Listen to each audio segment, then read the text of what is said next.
بسم اللہ الرحمن الرحیم۔ السلام علیکم۔ حجۃ الوداع یعنی حج ادا کرنے کے بعد جب حضور صلی اللہ علیہ وآلہ وسلم مکہ معظمہ سے مدینہ منورہ واپس آئے تو مکہ معظمہ سے واپسی پر حضور صلی اللہ علیہ وآلہ وسلم بیمار ہو گئے اور یہی مرض موت ثابت ہوئی، اور یہ مرض تھا بھی بہت عجیب۔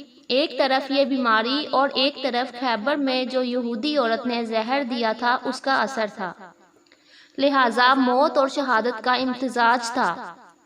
ماہ سفر کی آخری تاریخوں میں مرض کا آغاز ہوا، پھر کبھی افاقہ ہوتا اور کبھی بیماری میں اضافہ ہوتا جاتا، تاہم بیماری کے باوجود 11 دن تک آپ صلی اللہ علیہ وآلہ وسلم مسجد میں تشریف لا کر نماز پڑھاتے رہے، اور آخری نماز جو آپ صلی اللہ علیہ وآلہ وسلم نے پڑھائی وہ نماز مغرب تھی، جس میں سورۃ مرسلات کی تلاوت فرمائی۔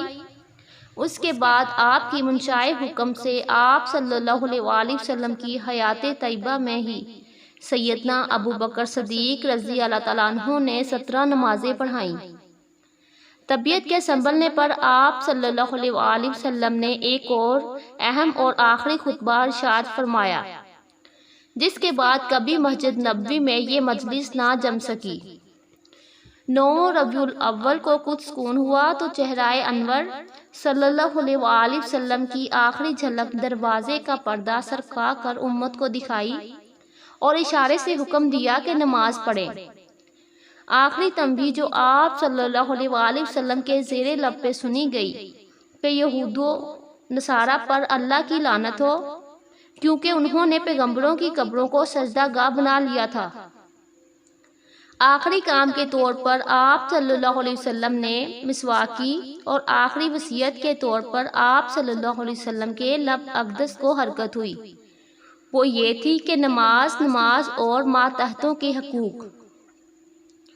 پیر کا دن تھا اور سا پہر کا وقت تھا۔ نزاع کے عالم میں آخری کلمات یہ ارشاد فرمائے، لا الہ الا اللہ ان الموت لسکرات، یعنی اللہ کے سوا کوئی کارساز نہیں، بے شک موت کے لیے سختیاں ہیں۔